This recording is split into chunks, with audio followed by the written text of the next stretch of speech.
ओम नमो भगवते वासुदेवाय। जगद्गुरु चरण कमलेभ्यो नमः। जगद्गुरु चरण कमलेभ्यो नमः। जगद्गुरु चरण कमलेभ्यो नमः। गुरुदेवाय नमः। गणेशाम्बिकाभ्यां नमः। माता महासरस्वत्यै नमः। सच्चिदानंद रूपाय विस्फोटपत्यादि हेतवे तापत्रय विनाशाय श्री कृष्णाय वयं नमः। श्री कृष्णाय वयं नमः। मान्यवर महानुभावों, अस्वस्थता के कारण कल मैं नहीं आ सका आपके समक्ष, तो आज पुनः आपके समक्ष बैठा हूँ। ठंडी तो काफ़ी है भाई, आप सभी महसूस कर रहे होंगे, मैं भी महसूस कर रहा हूँ। फिर भी ठाकुर जी के श्री चरणों में पवित्र कथा जो जीवनोपयोगी है, पुनः आज लेकर आया हूँ आपके समक्ष। पुरंजनोपाख्यान, पुरंजना की कथा है, जिसमें आगे की भाग को आपके समक्ष मैं प्रस्तुत करने जा रहा हूँ। आइए मेरे साथ जुड़ें आप सभी। ओम नमः परमात्मने नमः। श्री कृष्णाय नमः वासुदेवाय नमः। श्री कृष्णाय नमः वासुदेवाय नमः। श्री कृष्णाय नमः वासुदेवाय नमः। श्रीमन्नारायणाय नमः। नारायणाय नमः। आपसे मेरा अनुरोध यही रहेगा, अधिक से अधिक लोग जुड़ें और कथा प्रसंग का लाभ लें। विलंब तो हुआ है जरूर, लेकिन क्या कीजिएगा, जब जो होना होता है वही तो होता है। इस कथा में यही तो कुछ बतलाया गया है। पूर्व में इस कथा के अनुसार आपको ये विदित है कि ये पुरंजन स्त्री योनि को प्राप्त हुए हैं, और स्त्री भी कोई सामान्य राजा के नहीं हैं। मलयध्वज की पत्नी ये वैदर्भी नाम से ये बने हैं पुरंजन, जो पूर्व में पुरुष हैं महाराज जी। पत्नी की आसक्ति इन्हें स्त्री योनि प्रदान कर दिया। पत्नी के प्रेम में पागल रहे, आसक्ति में पागल रहे। नतीजा ये हुआ कि ये स्त्री योनि को प्राप्त किया। ये भी आपको विदित है, आपको बतलाया गया कथा में कि जब ये वैदर्भी पुरंजन रूपी वैदर्भी स्त्री के पति मृत प्राय हो गए, अपने हाथों ये चिता सजाए और चितारूढ़ होने के लिए तत्पर हो गए। अग्नि के प्रज्वलित ज्वाला में अपने पातिव्रत्य धर्म को निर्वहन करने के लिए प्रवेश करना चाहते हैं। उसी समय एक ब्राह्मण आता है, त्रिपुंड लगाए हुए, परम पवित्र भाव से इन्हें रोक देता है। कहता है, रुकिए रुकिए रुकिए, जरा हमारी बातों को भी श्रवण कर लीजिए, सुन लीजिए, समझ लीजिए, इसके बाद आप चितारोहण करेंगे। लेकिन आप ये सत्ता क्यों हो रही हैं? सत्ता, सती नहीं सत्ता।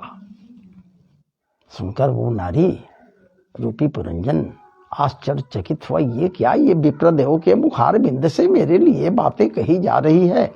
इस पवित्र क्षण को हमारे हाथ से निकाल देना ये चाहते हैं। मैं अपने धर्म के मुताबिक सती होना चाहती हूँ, और ये हमें चितारूढ़ नहीं होने देना चाह रहे हैं पति के साथ में। पूछती है वो स्त्री कि आपका क्या भाव है? आप क्यों हमें रोक रहे हैं? आप क्यों हमें चितारूढ़ नहीं होने दे रहे हैं? विप्रवर, आप तो ब्राह्मण हैं, नीतिज्ञ हैं, ज्ञानवान हैं, सब कुछ समझते हैं, बूझते हैं, शास्त्रों का ज्ञान भी आपको है और शास्त्र के अनुसार तो मैं कृत्य कर रही हूँ, और फिर भी मुझे आप चितारोहण नहीं करने दे रहे हैं, अपने धर्म का निर्वहन नहीं करने दे रहे हैं। तब वो प्रारंभ होते हैं और कहते हैं कि देवी वैदर्भी आपका नाम है, तो ना आप वैदर्भी हैं और ना आपका ये स्त्री शरीर है, और जब स्त्री शरीर आपका है ही नहीं, ये आपका नहीं है, आप तो कोई और हैं। पूर्व के सारे वृतांतों को इनके समक्ष वो विप्रदेव रखते हैं। ये विप्रदेव और कोई नहीं है महाराज जी, ये विप्रदेव तो वही हैं जिनका नाम कभी अविज्ञात हुआ करता था। अविज्ञात परम मित्र थे पुरंजन के, इसलिए उन्हें तो सारी बातों की जानकारी थी, भूत भविष्य वर्तमान सारी बातों को वो जानते थे। अविज्ञात कहते हैं कि याद करो कभी हम और आप मित्र हुआ करते थे पूर्व में, पूर्व जन्म में। आप पुरंजन, राजा पुरंजन सारी बातों को ये रख देते हैं, स्पष्ट कर देते हैं कि आप स्त्री जोनी भले ही है, लेकिन आप स्त्री जोनी में नहीं हैं, आप तो वही पुरंजन हमारे लिए है। और महाराज जी सारी बातें कहते हुए कहते हैं, ये देखो तुम तो विदर्भ राज की पुत्री हो, और तुम न तो विदर्भ राज की पुत्री हो और न यह वीर मलयध्वज तुम्हारा पति ही है। पति ही है जिसने तुम्हें 9 द्वारों के नगर में बंद कर दिया था। उस पुरंजन के पति भी तुम नहीं हो।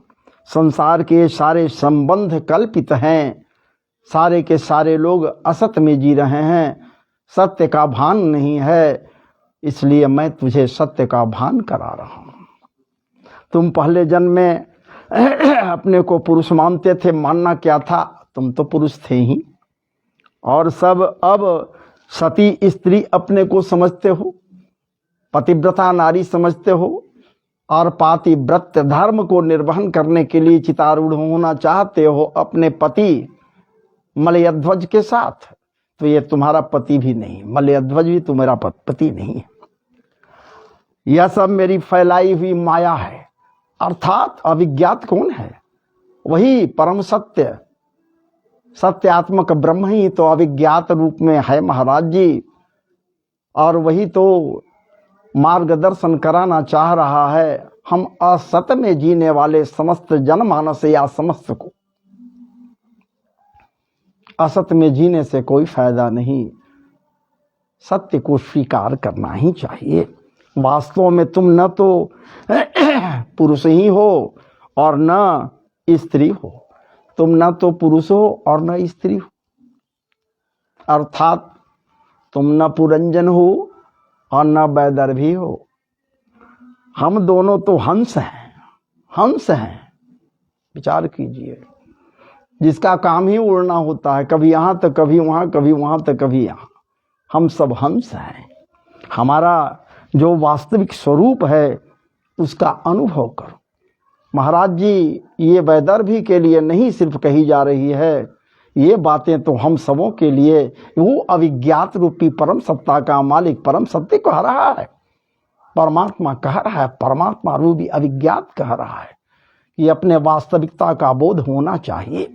हम दूसरों के ऊपर उंगली उठाते, वो ऐसे है, वो ऐसे है, वो ऐसे है, वो ऐसे, लेकिन कभी भी अपने अंतरात्मा की ओर नहीं झांकते, अपने भीतर नहीं देखते, अपने रूप को खूब देखते हैं आईने में महाराज जी, लेकिन कभी भी उस मुकुर में झांकने का प्रयास नहीं करते जो शास्त्र है। शास्त्र रूपी, धर्म रूपी, आध्यात्म रूपी मुकुर में यदि झांकोगे तभी परम सत्य का बोध होगा। परम स्वरूप जो तुम्हारा स्वरूप है, रूप देख रहे हो, स्वरूप को नहीं देख रहे हो, इसलिए आए जनमानस स्वरूप को पहचानने का प्रयास करो। समस्त जनमानस के लिए ये बातें महाराज जी उस अविज्ञात के द्वारा कही जा रही है। कह रहे हैं ये तो हमारी माया है, जो नहीं है, वही तो माया है, अभी है, क्षण में नहीं है, यही तो माया है। और इसी माया के चक्कर में सब के सब पड़े हुए हो।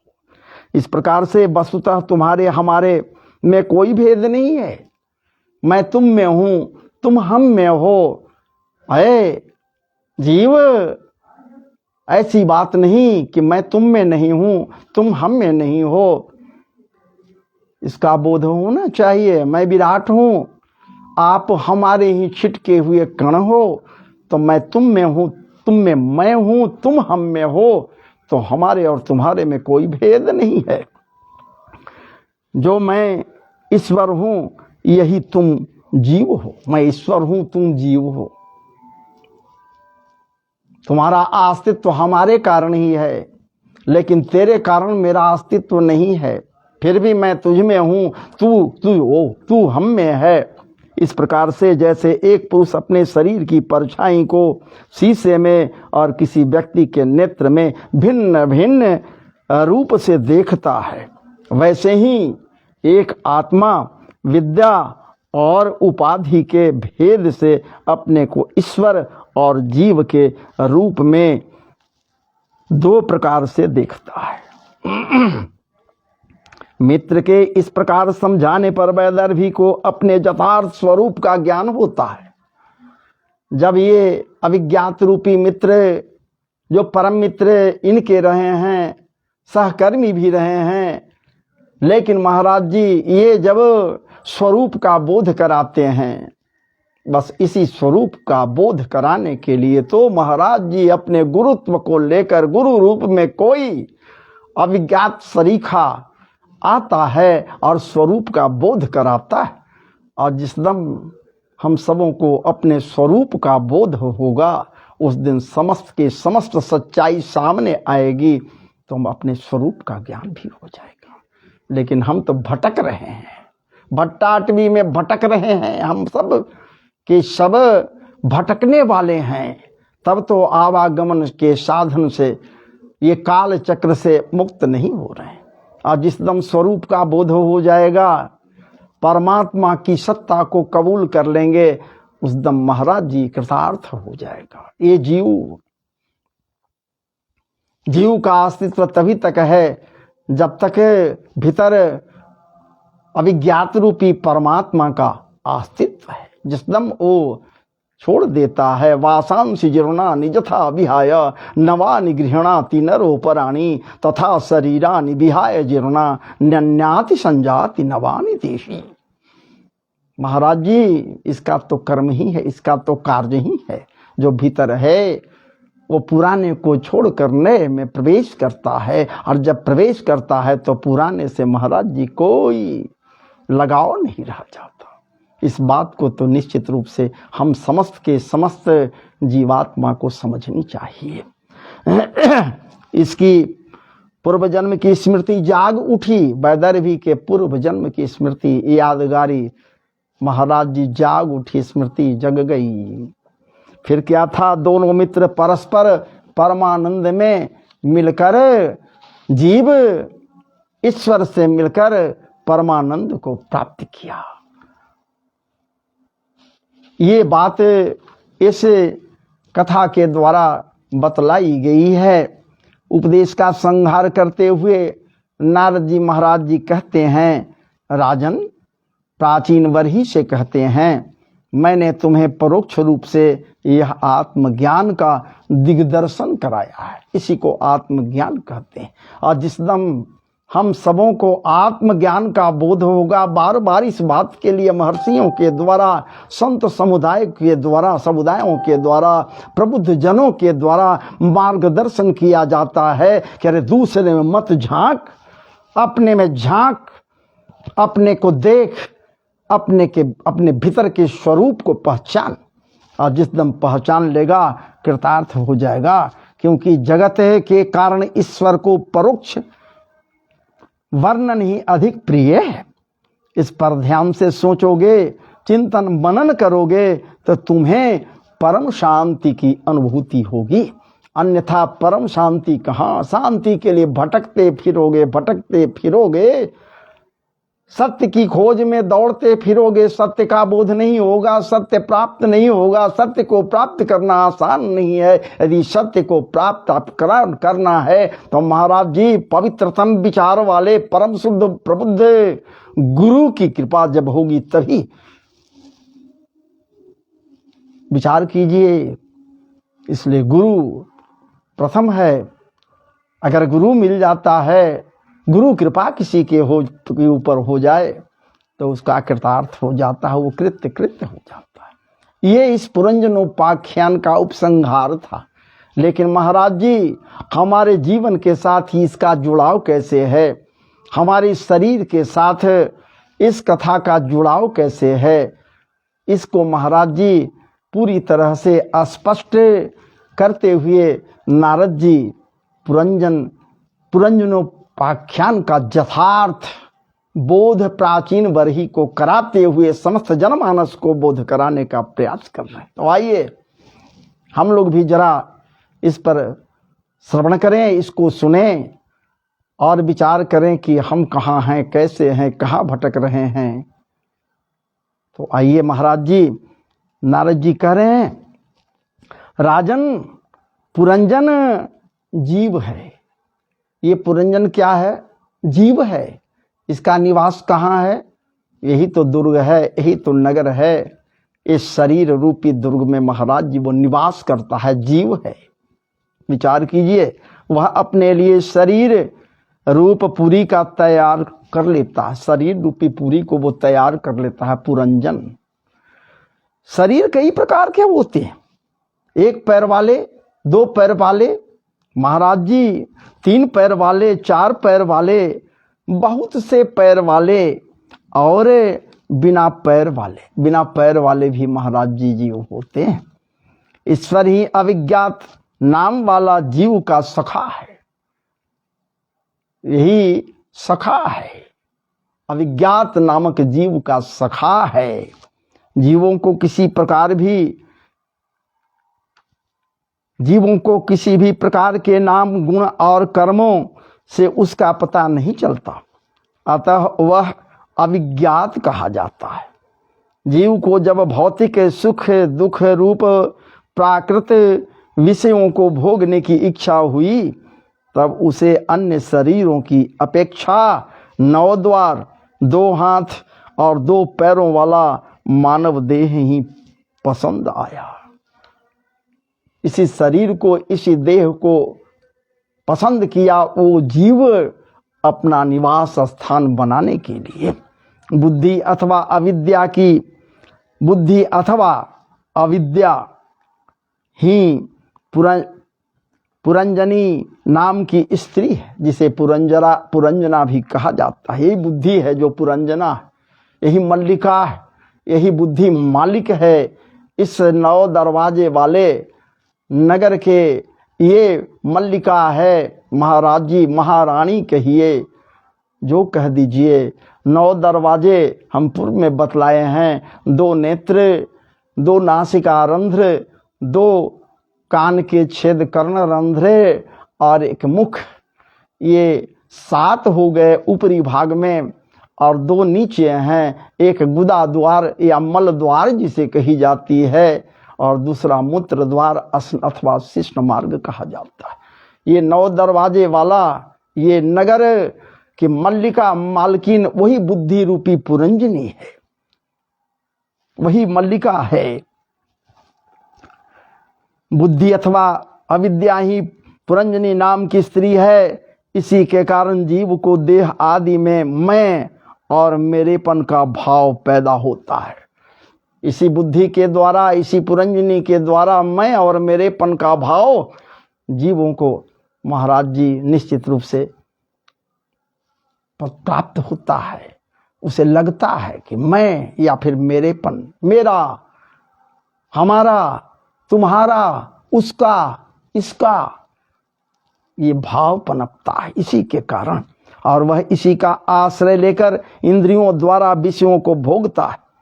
10 इंद्रियों की वृत्तियां ही उसकी सखियां और प्राण, अपान, व्यान, उदान, समान रूप 5 वृत्तियों वाला प्राणवायु ही नगर की रक्षा करने वाले 5 फन वाले सांप है महाराज जी।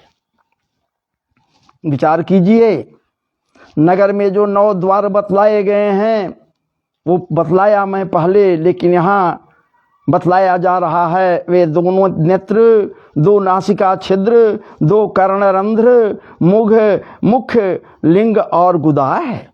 इन्हीं 9 द्वारों से होकर जीव इंद्रियों के साथ बाह्य विषयों का भोग करता है, भौतिक सुखों का भोग करता है, उपभोग करता है।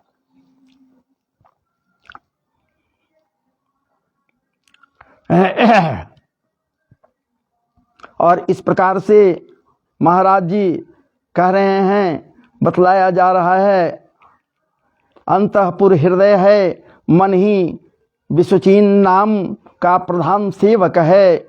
जीव मन के गुणों के कारण ही हर्ष, शोक आदि भावों को प्राप्त करता है। बुद्धि राजमहिषी या राज रानी या राज महारानी पुरंजनी के चक्कर में पड़कर जीव उसके अनुकरण में बाध्य होता है। बुद्धि के अनुसार ही उसके अनुकरण के लिए तत्पर हो जाता है ये जीव। बुद्धि स्वप्न आदि में जैसा रूप धारण करती है वैसा ही जीव को प्रतीत होता है। बुद्धि में जो कुछ आता है उसी को महाराज जी स्वप्न के रूप में कभी कभी दर्शन भी हो जाता है। बुद्धि रूपी सुंदरी रानी से विवाह कर जीव इसी 9 द्वार वाले पुरी में रम जाता है। विचार कीजिए, पुरंजन पुरंजनी का क्रीड़ा मृग बन जाता है।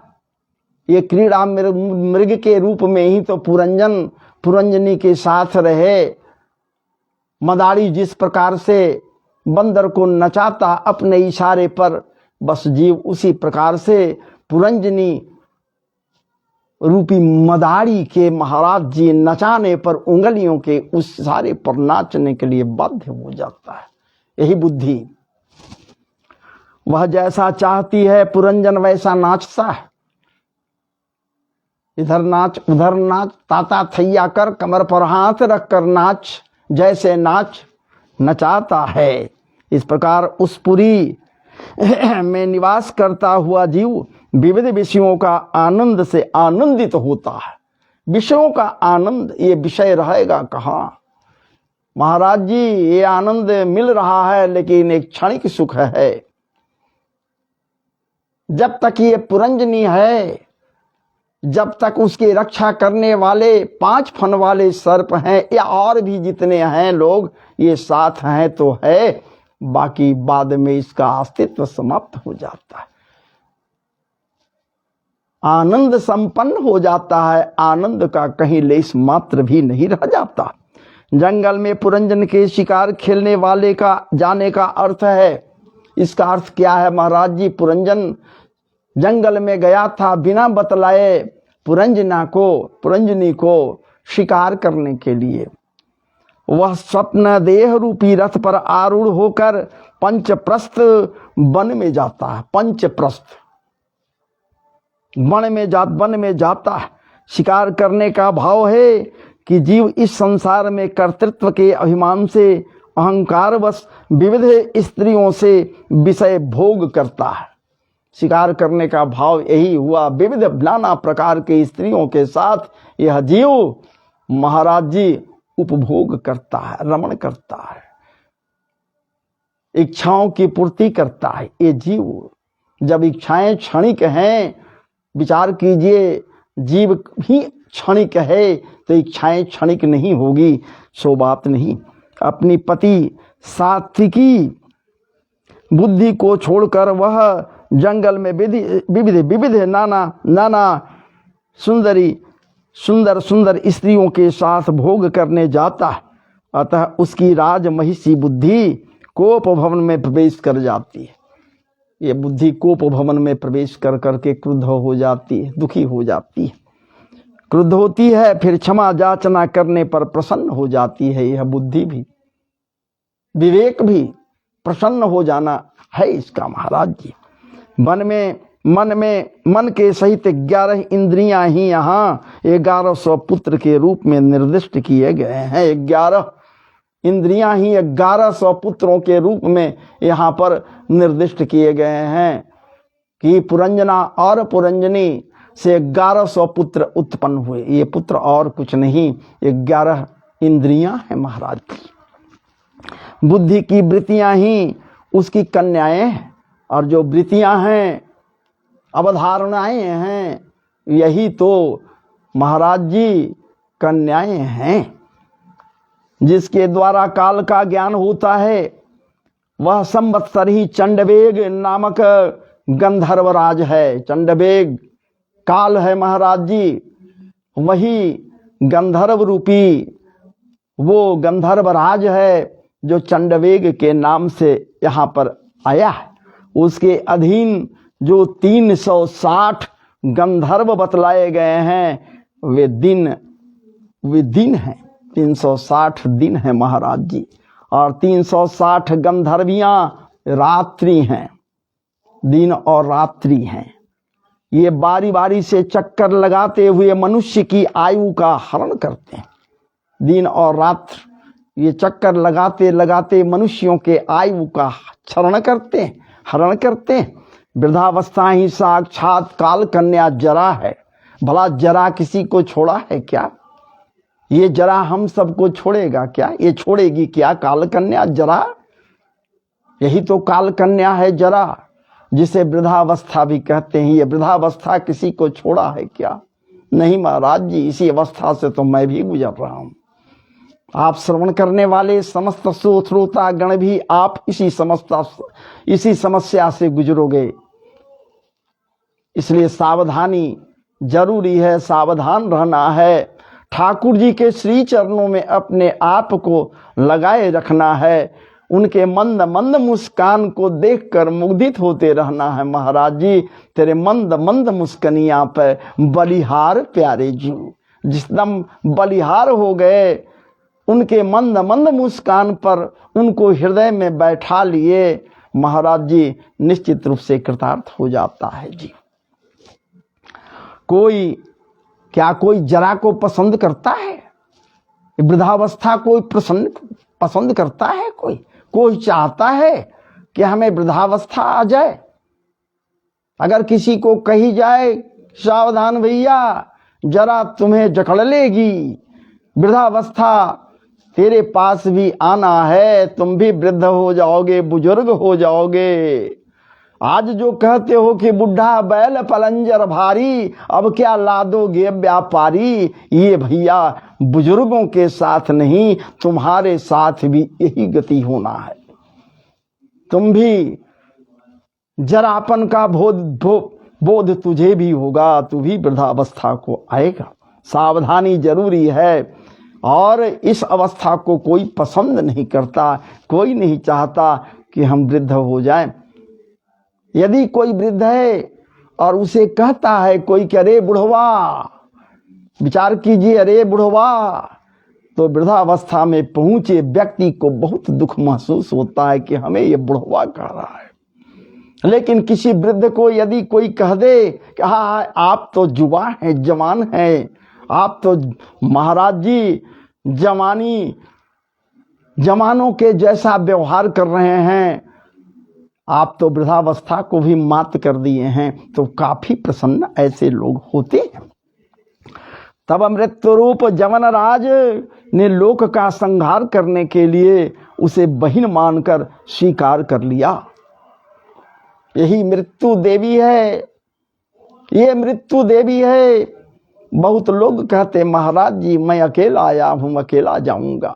क्या कोई अकेला आया है? विचार कीजिए। नहीं महाराज जी, आपके जन्म के साथ ये देवी जी साथ जन्म लेती हैं, पल पल साथ रहती हैं, और एक समय आता है कि यही साथ लेकर जाती भी हैं। लाख कहने वाले परिवार के सदस्य कह दें कि मेरा इस पर अधिकार है, ये मेरा है, ये मेरा है, मैं 9 मास गर्भ में रखी हूँ, पिता कहता ये मेरा पुत्र है, इस पर मेरा अधिकार है। बहना कहती कलाई में राखी बांधती हूँ, इस पर मेरा अधिकार है। भाई कहता क्या बात है, मैं इसका बाजू हूँ, ये मेरा बाजू है, इस पर मेरा अधिकार है। समाज कहता कि अरे भाई समाज में ही तो सब कुछ पाया है, इसलिए ये सामाजिक प्राणी ये समाज का है, दूसरे किसी का नहीं। अकड़कर मृत्यु देवी कहती जो जरापन के बाद आती आना जरूरी है, कंठे घुरघुरायते।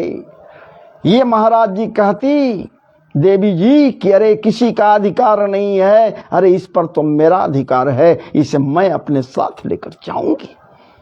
और यही मृत्यु देवी महाराज जी जीवों को साथ लेकर जाती है। आधि व्याधि ही उस जवनराज के पैदल चलने वाले सैनिक हैं। यही आधि व्याधि रोग दुख बलाए जो कुछ कहिए, यही तो महाराज जी जवनराज के अर्थात उस काल के साथी हैं। विचार कीजिए, प्राणियों को पीड़ा देकर शीघ्र ही मृत्यु के मुख में ले जाने वाला शीत और उष्ण तो दो प्रकार के ज्वर ही प्रज्वार नामक उसके भाई हैं। प्रज्वार नाम के भाई की बात की गई है। उसके साथ कालकन्या मिलकर जिसको पाए उसके साथ उसको उपभोग करे। इस नगर में प्रविष्ट होकर तो और कोई नहीं महाराज जी, ये तो उसका भाई है। विचार कीजिए, इस प्रकार से शरीर में अहंता और ममता के कारण ही निरंजन जीवो त्रिविध तापों से संतप्त होकर शरीर में पड़ा रहता है। तीनों प्रकार के तापों से संतप्त होता है ये जीव, दैहिक दैविक भौतिक तापा। और संतप्त होते हुए इस पुरी में पड़ा रहता है। वृद्धावस्था के आक्रमण से जब शरीर शिथिल और आसक्त हो जाता है, जब शरीर शिथिल और आसक्त हो जाता है वृद्धावस्था के कारण, तब पत्नी पुत्र पौत्र परिवार के कोई सदस्य ध्यान नहीं देते। कहते अरे बुढ़ाऊ, बैठे बैठे तुझे अन्न मिलता है और पागुर करते हो, पाते हो और खोए खोए करते रहते हो, खाए खाए करते रहते हो। अंग प्रत्यंग तेरा शिथिल हो गया, न तेरा ये बाजू साथ दे रहा है, न कलाइयां साथ दे रहा है, न उंगलियां साथ दे रहा है, तेरा रोम रोम साथ नहीं दे रहा है, ये भी झड़ते जा रहा है। और तेरा ये दंत दंतुलियां कभी ये दुग्ध की भांति चमकते, ये भी एक एक कर करके छिन्न होते जा रहे हैं, गिरते जा रहे हैं। और तू भी एक दिन गिर जाएगा। इसका बोध तुझे नहीं हो रहा है कि पड़े पड़े पागुर कर रहे हो, अन्न पा रहे हो, हम सबों के ऊपर भार पड़े हुए हो, भार हो। अरे भैया, आप भी विचार करो, आप भी इस अवस्था को आओगे जब, तो आपका संतति आपके साथ वही करेगा जो आपको देख रहा है, दर्शन कर रहा है। आप किस प्रकार से बड़े बुजुर्गों, वृद्ध जनों, घर के श्रेष्ठ आदि जो हैं उनके साथ व्यवहार कर रहे हो। जैसा कर्म करेगा वैसा फल देगा भगवान, इस बात को भूल गए। तो भूलना नहीं है, भूलना नहीं है। विचार कीजिए। और इस प्रकार से जब शिथिल और आसक्त हो जाता है, तब पत्नी पुत्र पौत्र परिवार के कोई भी सदस्य ध्यान नहीं देते। कहाँ ध्यान देते हैं महाराज जी? अगर ध्यान देते पत्नी पुत्र पौत्र परिवार के अन्य सदस्य, तो क्या ये महाराज जी जगह जगह पर वृद्धाश्रम खोलने की बात होती? वृद्धाश्रम में लोग जाते, अपने बच्चों को, जिगर के टुकड़ों को छोड़कर अपने द्वारा निर्मित ममतामयी प्रेममयी प्रेम की प्रतिमूर्ति, महलों को, मकानों को छोड़कर, वैभव को छोड़कर, क्या ये वृद्धाश्रम आश्रम को जाते? नहीं महाराज जी, कोई नहीं जाना चाहता वृद्धाश्रम। लेकिन जाना पड़ता है सामाजिक व्यवहार के कारण, दुर्व्यवहार के कारण, पारिवारिक क्लेश के कारण, दुख दारिद्रता के कारण। जैसे ही कहता अरे बेकार बुजुर्ग वृद्ध तू पड़ा हुआ पागुर कर रहा है, हम सब पर बोझ बना हुआ है, इसलिए जा तुझे चला जा, हमारे घर से निकल जा। अजी महाराज नहीं होता तो स्वयं ये क्या करते, अपने बुजुर्गों को, प्रिय बुजुर्गों को साथ लेकर वृद्धाश्रम में मोह माया को त्याग कर छोड़ देते।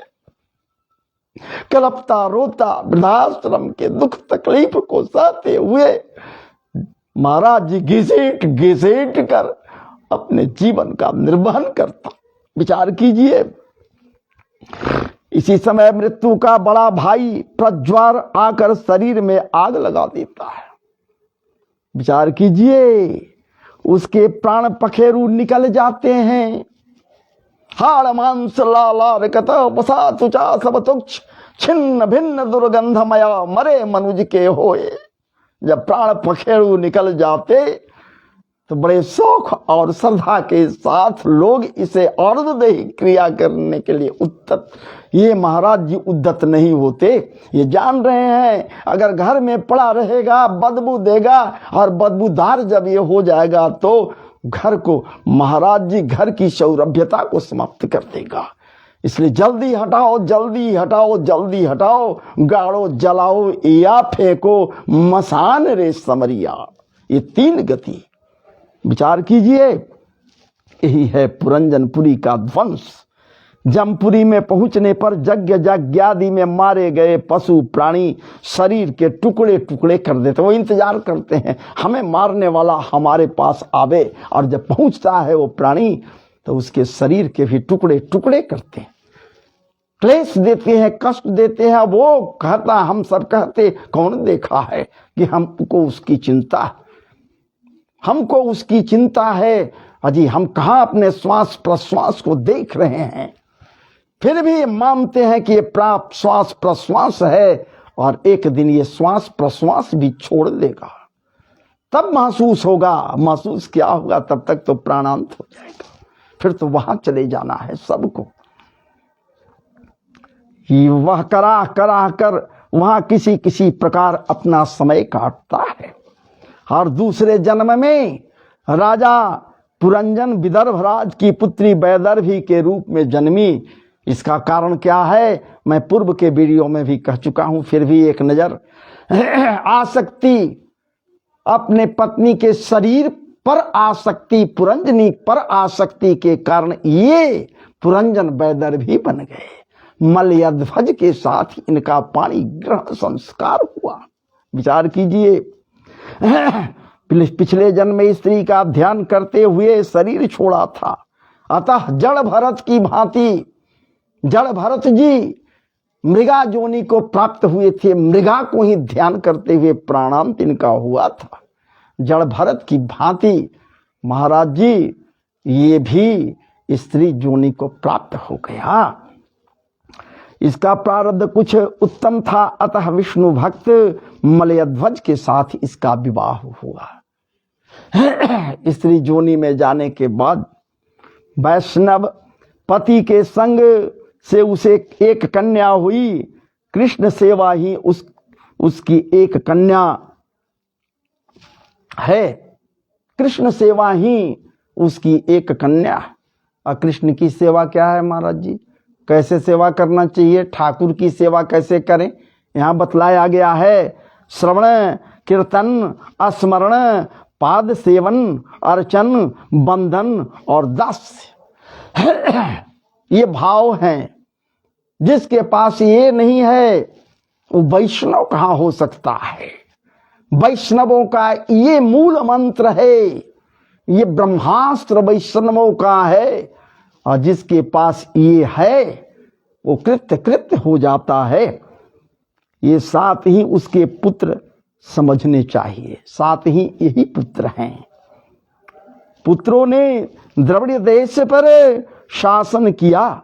वस्तुतः भक्ति का प्रचार प्रसार ही द्रविड़ देश है। भक्तों भक्ति का प्रचार प्रसार ही द्रविड़ देश है।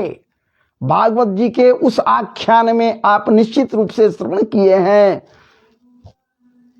भक्ति नारद जी से कहती है, द्रविड़ देश में मैं उत्पन्न हुई, द्रविड़ देश में उत्पन्न हुई।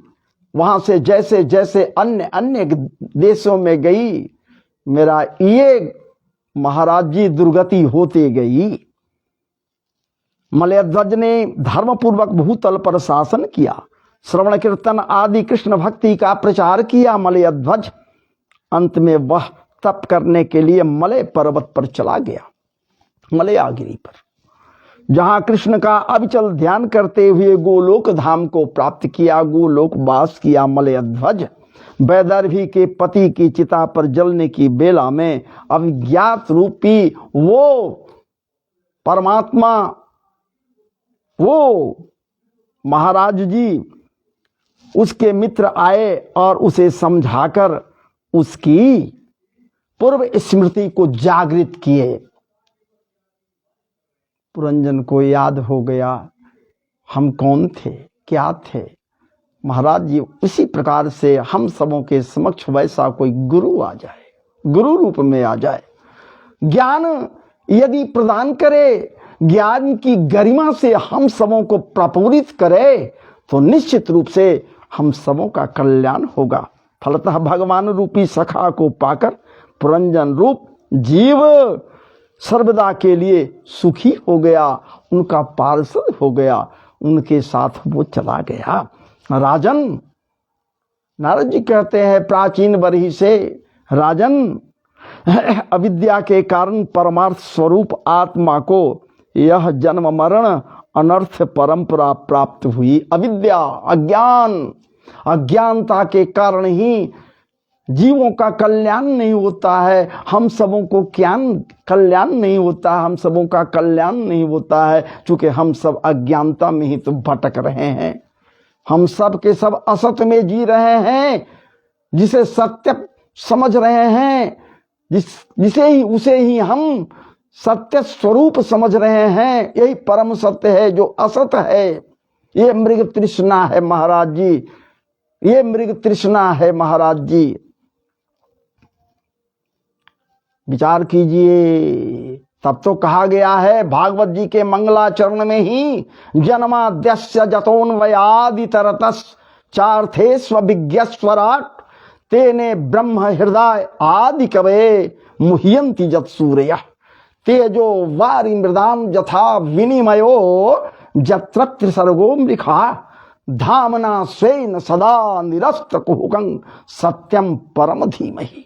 विचार कीजिए, जिस दम उस परमात्मा का बोध होता है, परमात्मा के बोध रूपी जलते दीपक, ज्वलित दीपक, प्रकाशित दीपक के साथ बुझे हुए दीपक को कोई जीवात्मा स्पर्श कराता है तो महाराज जी विवेक जग जाता है, ज्ञान की प्राप्ति होती है। और जब विवेक रूपी प्रकाश फैलता है तो समस्त के समस्त कुहुक का नाश हो जाता है, अज्ञानता समाप्त हो जाना है।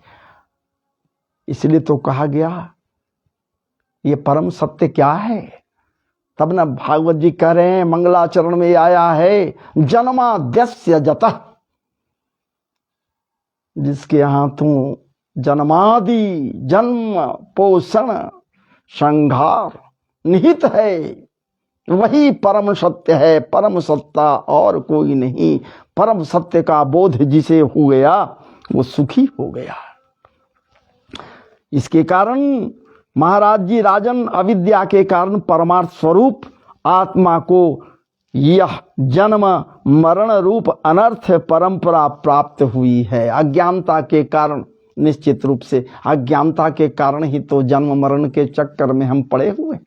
जिसदम ज्ञान का बोध हो जाए और बस परमात्मा को ही सर्वोपरि सर्वेश्वरेश्वर समझें, उस बाके बिहारी अनंतानंत विभूषित अखिल ब्रह्मांड नायक अखिल रसामृत सिंधुसार विग्रह महाराज जी गोपाल जी को हृदय में यदि धारण कर लें हम सब, तो निश्चित रूप से कल्याण होगा, कल्याण होगा, कल्याण होगा। इसकी निवृत्ति श्री हरि की दृढ़ भक्ति से हो सकती है। जब श्री हरि के श्री चरणों में भक्ति जगेगी तो ये भक्ति देवी जो हमेशा महाराज जी दिखलाई नहीं देती, अदृश्य रहती है, ये भी मूर्तिमान होकर सामने चली आती है। ये भक्ति देवी अज्ञान के प्रकाश से अज्ञानता को दूर कर देती है, ये भक्ति देवी। इसलिए कि इसके पुत्र दो हैं, ज्ञान और वैराग्य। जिस दम ज्ञान और वैराग्य तरुण अवस्था को प्राप्त होते हैं, भक्ति प्रसन्न होती है। जब भक्ति देवी प्रसन्न होती है, ज्ञान और वैराग्य स्वस्थ हो जाते हैं। महाराज विचार कीजिए, तो भगवान वासुदेव में एकाग्र पूर्वक भली भांति किया हुआ भक्ति भाव ज्ञान और वैराग्य का आविर्भाव कर देता है। ज्ञान और वैराग्य निश्चित रूप से समस्त के समस्त महाराज जी मानवों को प्राप्त हो जाता है। मानवोचित व्यवहार करता, मानवोचित व्यवहार जब करेगा तो निश्चित रूप से पारिवारिक क्लेश से मुक्त होगा। कोई भी जीवों पर दया करेगा, अपने परिवार जनों पर दया करेगा, अपने वृद्ध जनों पर दया करेगा। जैसे ही उसे भान होगा कि आहा कभी वो समय था जिसके गोद में हम बैठे किलकारियां मारे, आज उसी गोद को हम त्याग रहे हैं, आज उसी प्रेम से हम मुख मोड़ रहे हैं। वृद्ध माता 9 महीने कोख में रखी, अपने रक्त से अपने तत्वों से हमें पोषित की, और उस माता को त्याग कर हम कहाँ वृद्धाश्रम में पहुंचा दे रहे हैं, दूसरे के देख रेख में दे रहे हैं। कभी इसके देख रेख में मेरा लालन पालन हुआ और आज इसे दूसरे के देख रेख में मैं दे रहा हूं। महाराज जी कभी आत्मग्लानि नहीं होती ऐसे लोगों को। इसलिए कतई कभी भी वृद्ध जनों को देखकर मुख मत मोड़ भैया, कोई भी वृद्ध हो। इस प्रकार से विचार जरूर करो देखने के बाद कि कभी मेरा भी तो यही अवस्था होगा, ये जरा अवस्था होगा जिसे कोई पसंद नहीं करता, मैं भी पसंद नहीं करता। और इस प्रकार से महाराज जी ये पुरंजनोपाख्यान की बातें हैं। तब तो कहे हैं वासुदेवे भगवती भक्ति जोग समाहित सत्रिधीने न वैराग्यं ज्ञानं च जन इष्यति। भगवान की भक्ति प्राप्त करने का सरलतम उपाय एक है। भक्ति कैसे प्राप्त हो, सरलतम उपाय यहाँ पर नारद जी महाराज बतला रहे हैं। उनकी कथाओं का आश्रय दे, कुछ नहीं करना है, लाख पूजा करो, पाठ करो, उपासना करो, लेकिन अपने को कथाओं से दूर मत करो। कथा ही कृष्ण है, कथा ही वासुदेव है, कथा ही नारायण है, कथा ही शिव है, कथा ही ब्रह्मा है। सर्वेश्वरेश्वर यदि कोई है तो ये कथा। महाराज जी और कथा से मुख मोड़ लेते हैं, कहते हैं कि मारिए ये अलाई पलाई कथा हो रहा है। लेकिन गर उचित कथाओं की बात जहां की जाती है, जिसे श्रवण नहीं करने लायक होता है, उसे सुनने के लिए हम सब के सब उतावले हो जाते हैं। जब अभ्यास हो जाएगा कथा सुनने के लिए, कथा वाचन के लिए, कथा सुनाने के लिए, कथा में रम जाओगे तो कथा ही तेरे लिए सब कुछ होगा। जीवन के किसी भी क्षण को बर्बाद नहीं करोगे। कोशिश करोगे भैया कि कथाओं में ही हम रमे रहें, क्योंकि कथा ही कृष्ण है। इस प्रकार से जो व्यक्ति श्रद्धा पूर्वक नित्य भगवान की कथा सुनता है, पढ़ता है, सुनाता है, उसे बहुत शीघ्र ही भक्ति की प्राप्ति होती है। भगवान की कथा भगवत भक्तों के समाज में सुलभ होती है। भक्तों के समाज में महापुरुषों के मुख से निकले हुए भगवान के मंगलमय चरित्रों की पावन सरिताएं चारों ओर बहा करती है। इसलिए तो मैं कहता हूं, सब कोई कहता, शास्त्र कहता, विद्वानों के द्वारा भी कहा जाता है, अरे त्रिवेणी को ढूंढने कहाँ जाओगे भैया, भागवत जी में प्रवेश करो, भागवत जी का आश्रय लो, त्रिवेणी का दर्शन होगा, और दर्शन होगा तो दर्शन मज्जन पान त्रिविध भय दूर मिटा। ये त्रिवेणी गंगा जमुना सरस्वती का ये महाराज जी प्रवाह है। कभी इस प्रवाह में डुबकी लगाओ ना, इसमें डूबोगे कोई भय नहीं है, यहां कोई रुकावट नहीं है डूबने के लिए। लेकिन धारा में यदि डूबोगे तो बह जाओगे, दह जाओगे, मर जाओगे। लेकिन इस धारा में यदि निमज्जित हुए, डुबकी लगाए, डूबने लगे और डूब गए यदि, तो वहां मर जाओगे, यहां डूब गए तो तर जाओगे। कोई रुकावट नहीं, जितना डूबो जितना पाओ, और नहीं तो फिर जो बोरा डूबन डरा रहा किनारे, बैठे रह जाओगे भैया।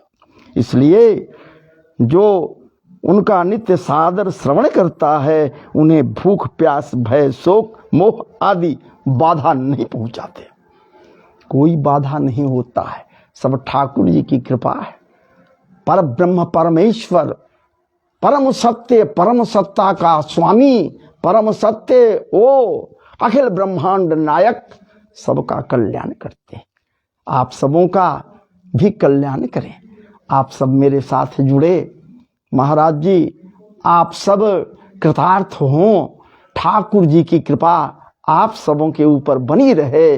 बस आपको विदित है, मैं इसे डाउनलोड कर देता हूं और अपने चैनल रा कृष्णा यूट्यूब चैनल पर इसे अपलोड कर देता हूं।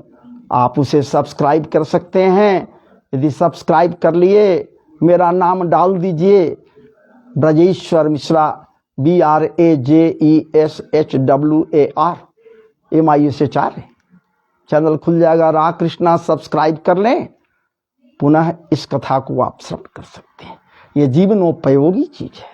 अपने युवावस्था के लोगों, अपने साथियों को सुना सकते हैं, अपने पारिवारिक परिवेश को इस कथा को सुना सकते हैं, जिससे कल्याण ही कल्याण समाज का होगा, सबका होगा।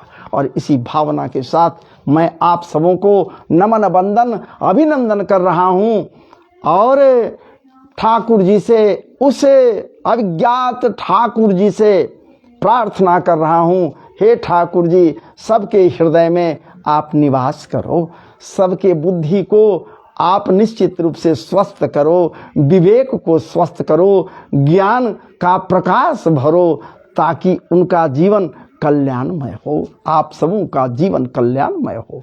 इस प्रकार से मैं महाराज जी अब आपसे अभी विदा ले रहा हूं और आज आपके समक्ष ये पुरंजनोपाख्यान रूपी कथा को संपन्न किया। इसी प्रकार से कुछ और कथाओं को लेकर कल फिर मैं आपके समक्ष आऊँगा।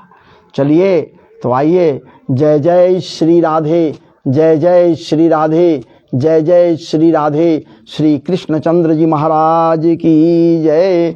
बंसी विभूषित करा नवनीरदाभात, पीतांबरा दरुण बिंब फलाधरोष्ठात्, पूर्णेन्दु सुंदर मुखा दरबींद नेत्रात्, कृष्णात् परम किमपि तत्त्वमहं न जाने। आज इस दम तत्व का बोध हुआ, तत्व को हृदय में धारण किया, तत्व का बोध हो गया।